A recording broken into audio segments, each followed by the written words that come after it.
Our first speaker this afternoon is Mr. Charles Johnson. He is an industry veteran with nearly 3 decades of design leadership within the context of sports, fashion, and active lifestyle products for prominent global brands such as Adidas, Puma, Converse, and Ralph Lauren. His professional starting point as a product designer transformed to executive-level leadership, shaping vision, teams, product experiences, and global strategies as well. Today, Mr. Johnson will talk about advanced technology and humanistic design. The stage is yours, Mr. Johnson.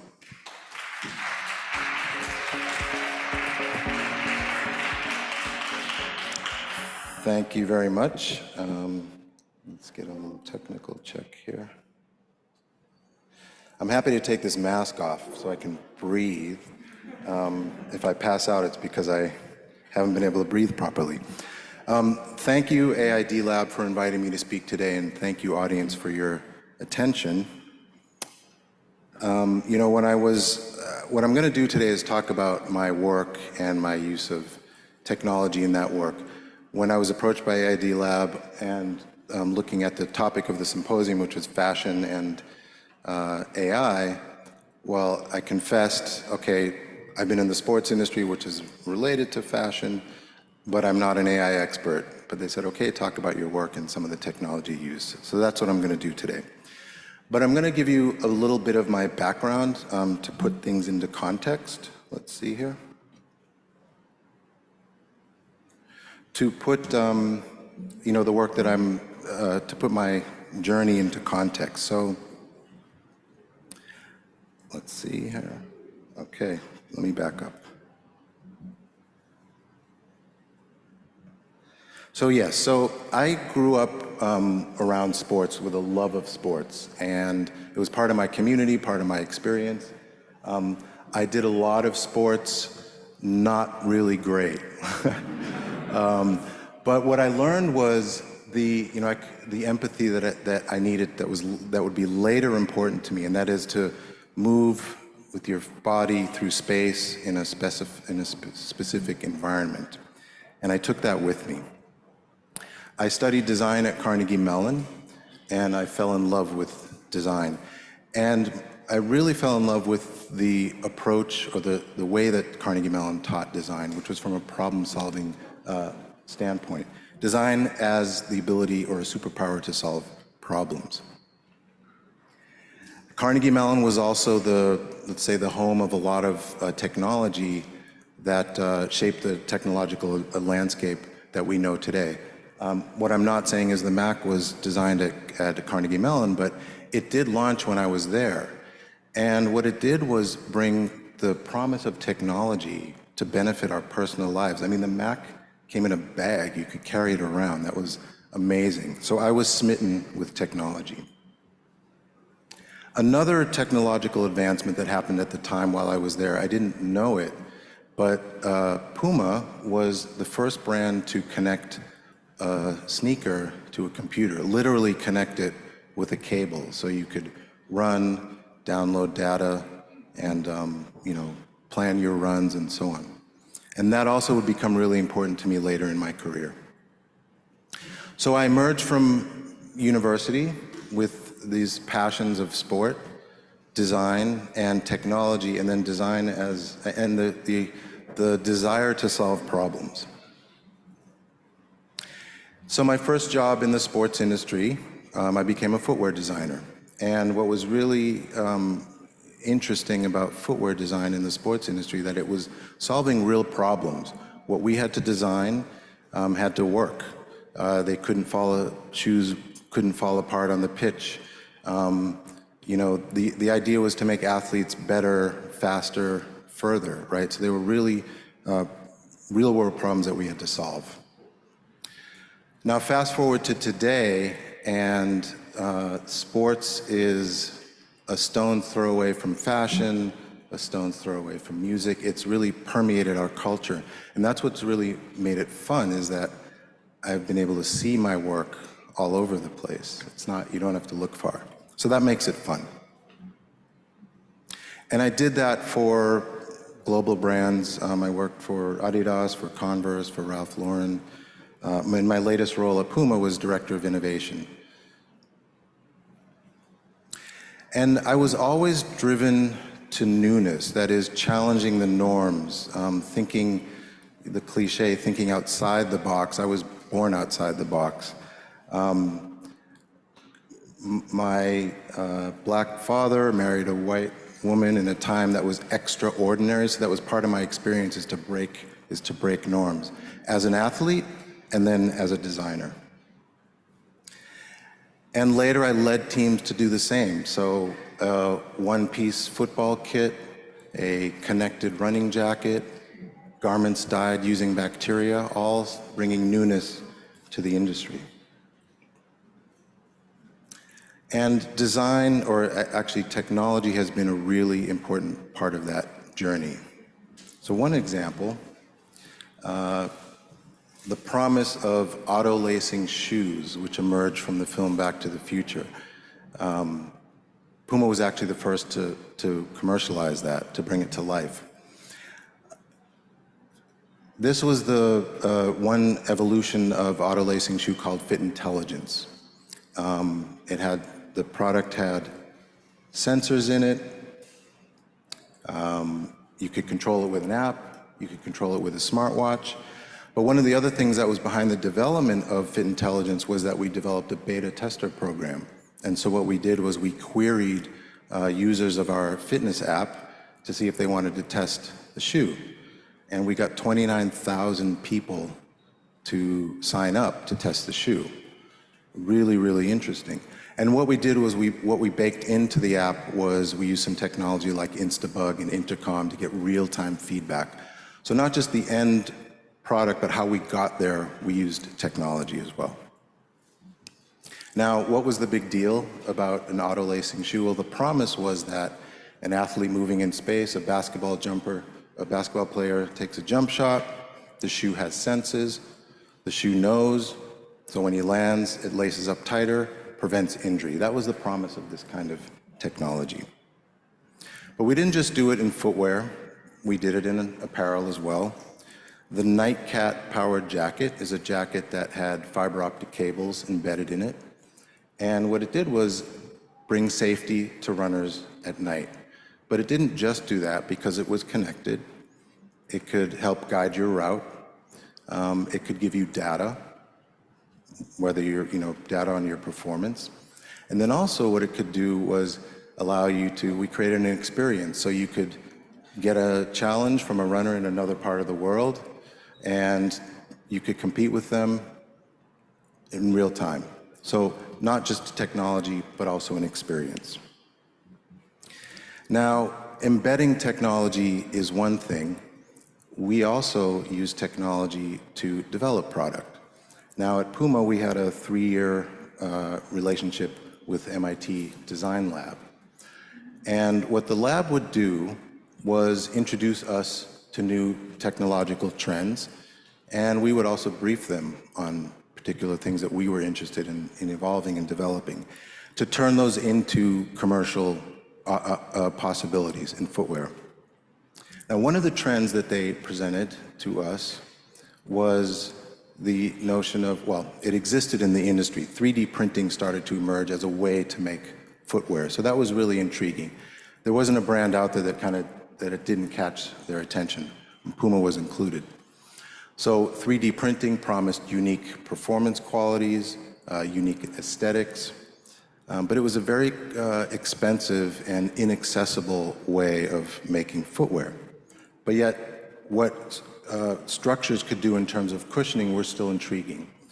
And so this notion of auxetic structures we thought would be a good approach. So we briefed the design lab to work on a cushioning system that used auxetic structures. Now, for those of you who don't know auxetic structures, what you can do, it's the way of programming materials to behave in a certain way. And we thought this would make a really good cushioning system, that we could put structures and cushioning in places that we wanted it, where we wanted it to do certain things in certain places. And so the MIT engineers and designers started to go at it. First off, defining a shape that was going to optimize, that we thought would provide the right cushioning, putting that into a context of a form, and then testing it in the computer, right? So here we are, we're seeing these coupons of the structures, and we were able to assess them virtually. And then, once we landed on the shape, we placed it in the midsole, larger shapes in the heel, smaller shapes in the forefoot, and again, further tested them. And so we were able to get really detailed information on the promise of what we thought this technology could do before opening a mold. What we knew was that this footwear, to manufacture this, was going to be a very complicated mold. Simpler than 3D printing, but still complicated.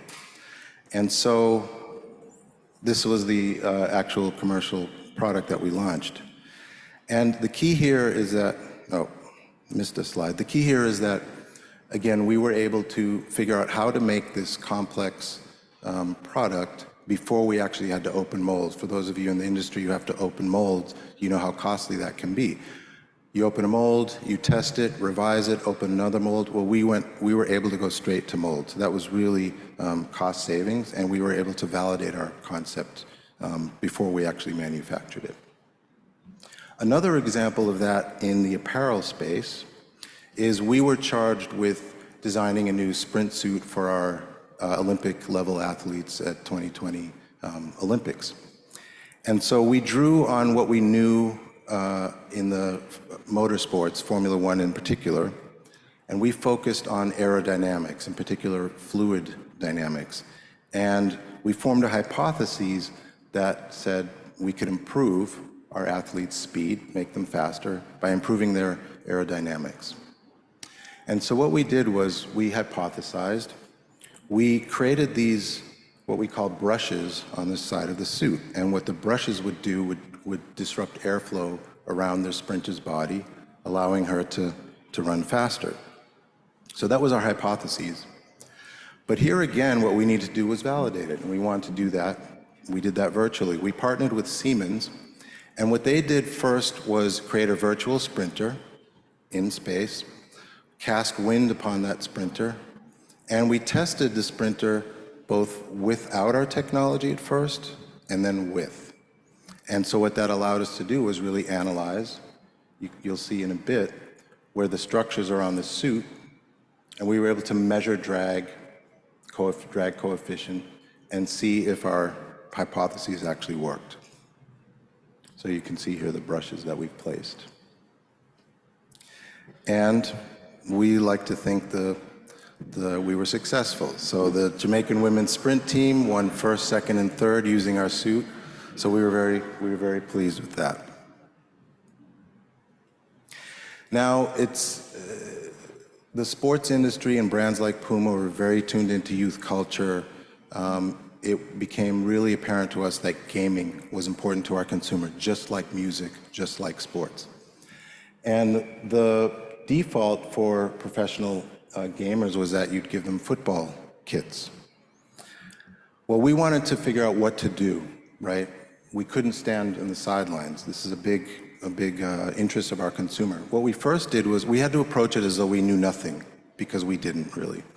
So we reached out to industry, and we connected with foundations, we connected with teams, and we observed them. We went to their environment, we went to events, got the sights and sounds. We also went to them and observed them in their training environment. Now these are high profile or high earning gamers. So they take their training very, very seriously. And we needed to really learn what it is that they needed.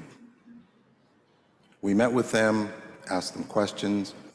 Do they have any needs that we're not seeing, any unmet needs? And we came away with a few discoveries. That professional level gamers, they want as few distractions as possible. And when it came to what it is, what they were wearing, any seam out of place would distract them. And so what we realized was we had to create an entirely new garment. So we reached out to partners, a design studio in Gothenburg, and They were specialized in what we call kinetic garment construction.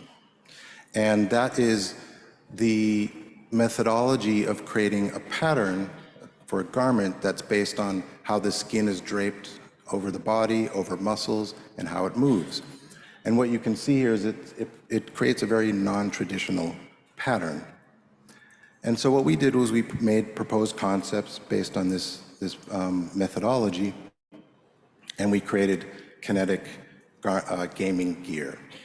Now, for those of you who know about patterning, this is a very not easy to make garment, but you can see the garment was very unique. It fits to the body, and it's very iconic and made quite a statement. So that was our offering in gaming. So again, the idea of the body, in this case, not moving very much in space, but still the garment had to really be fitting for that environment. So I'm very proud of the work that I've done in this space, in the sports industry, but a few years back, I pivoted a bit and decided I wanted to take a different approach to design, one that I'm calling humanistic design, which is using design to benefit humanity and not just commerce and markets. This video explains a little bit about how I think about things. We're at a crossroads now, and the question I ask myself is, am I designing to help humans evolve, or are we just making more stuff? I believe design should first be led by what is essential for humanity.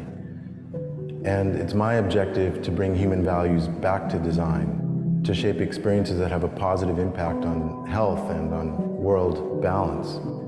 We as designers and developers of technology play a really important role in that.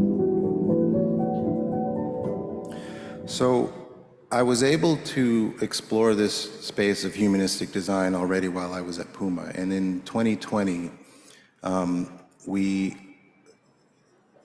created an exhibit at Milan Design Week, and it was called Design to Fade. And the idea was that we would design products. Originally, it was titled Design to Die, the idea that a product can end of life would become a part of the planet. So Design to Fade was the exhibit. And what we did was we partnered with two design studios. One was in Rotterdam, and what they do, Living Color, they're called Living Color, and what they do is dye product with bacteria, using bacteria. Living Color is a fresh new approach to dyeing textiles. We want to create beautiful textiles, of course, but we don't want to harm the environment with it. There are a lot of microorganisms in the world, and they can produce beautiful colors. The bacteria eat something. They metabolize that nutrient into a pigment. And that pigment we use to dye textiles.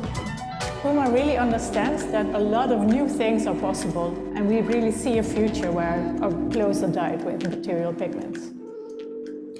Now, we worked with another studio in Stockholm called Goringo, and they created this methodology or this technology they call Streamateria, and that is making garments out of bioplastic.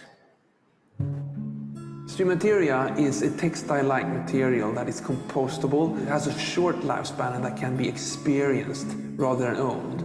Our ambition with Streamateria is to create clothes based on the same idea as the forest. This is pretty simple, really.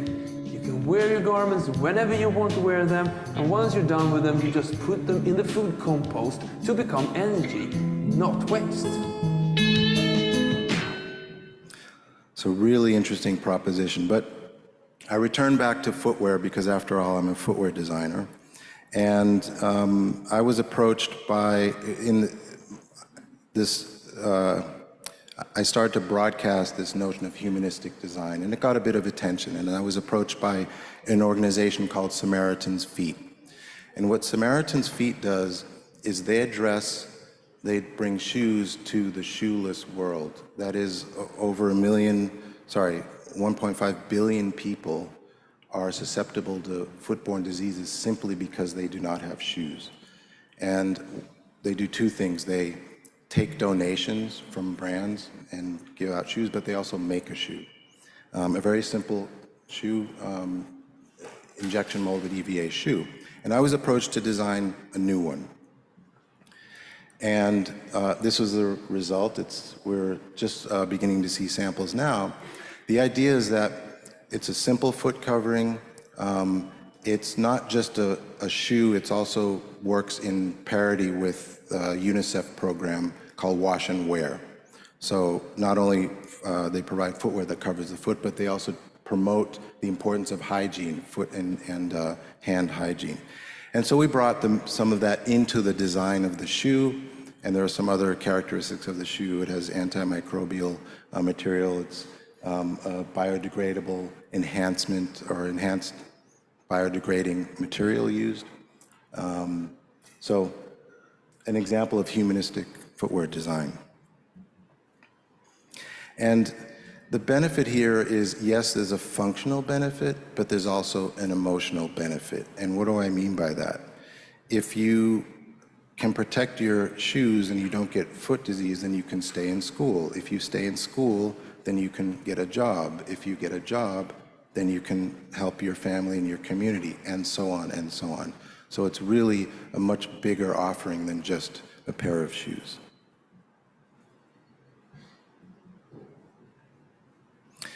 So now on to the topic of AI challenge, and as I said, I'm not an expert in AI, but you better believe it that if I'm coming to speak at this symposium, I was going to learn something.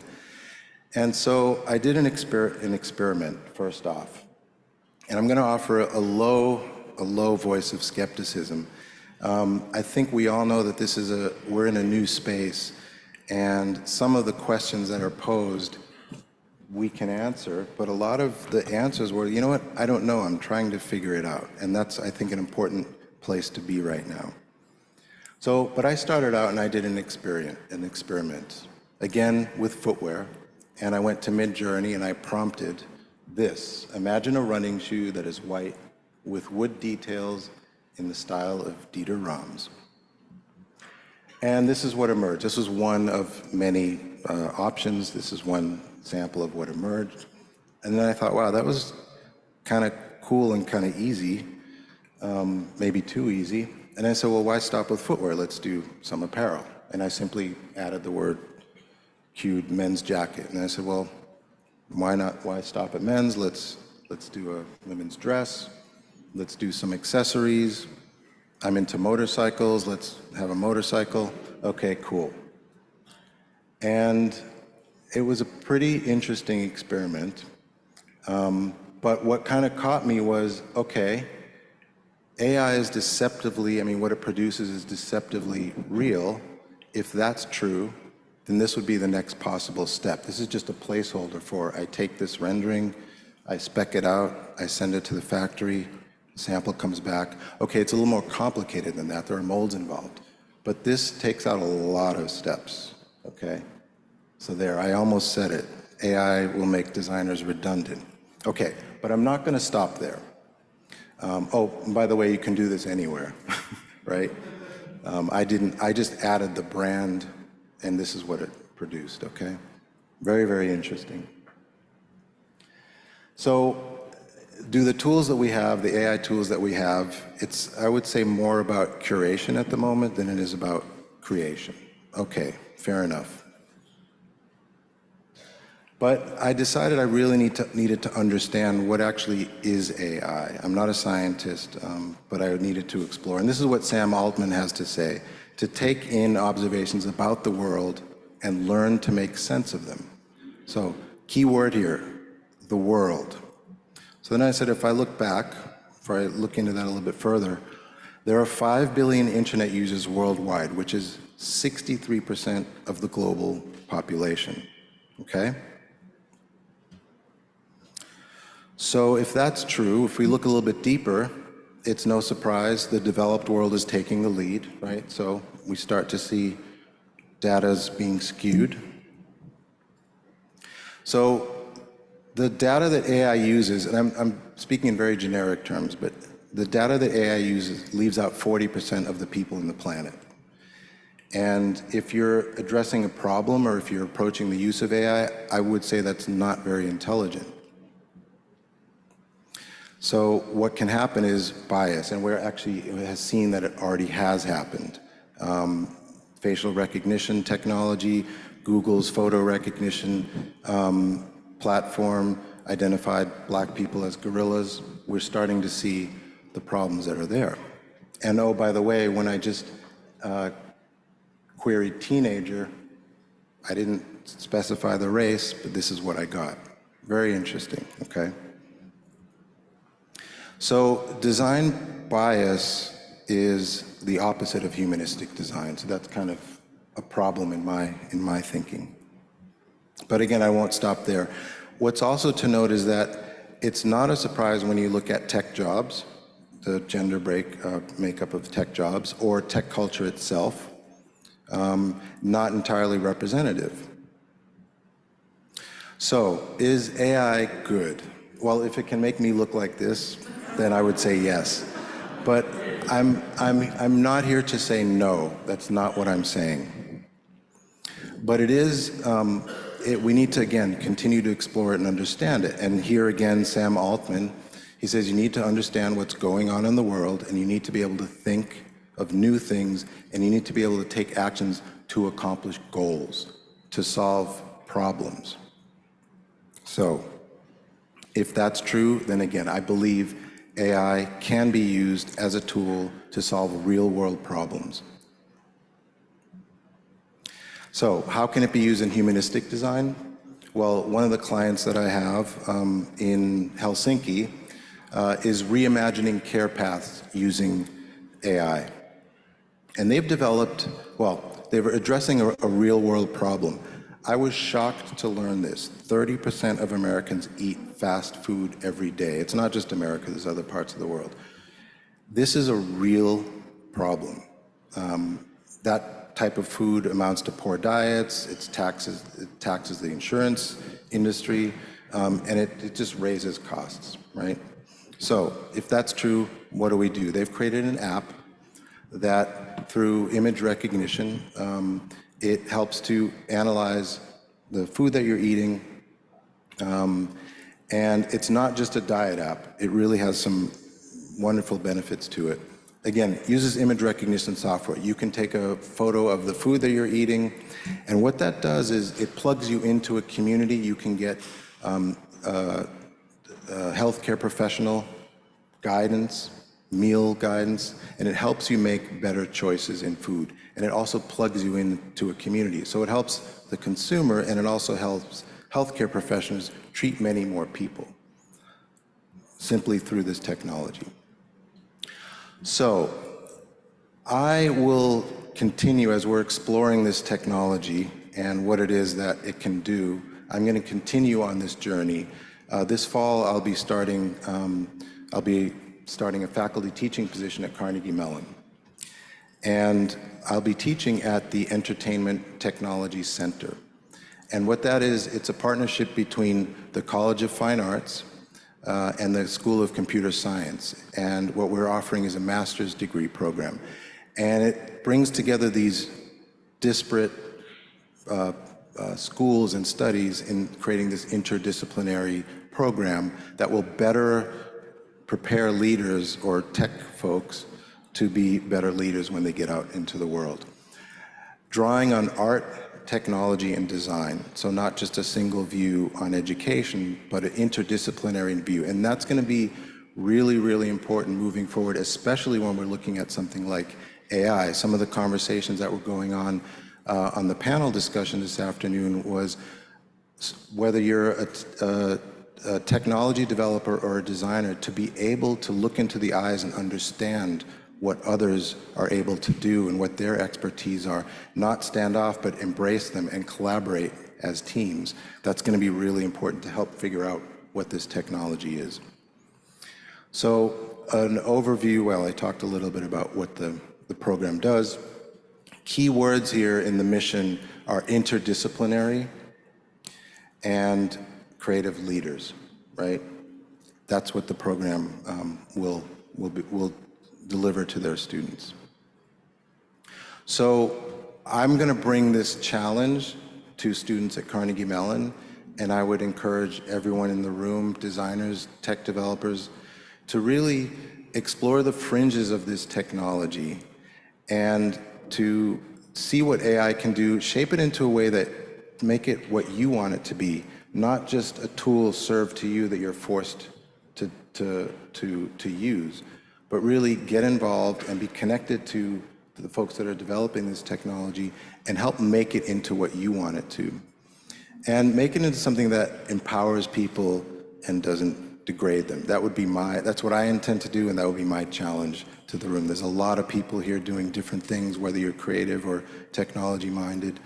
We're at a crossroads right now, and this is when it happens, to really shape this technology. And I'm glad to know that, again, the conversations today, we're still trying to figure it out. I don't have one position on it, and I think that was kind of a common theme in the room. And let's be a part of what it is, what it can be, and what it will be in the future. So, thank you. Thank you very much, Mr. Johnson.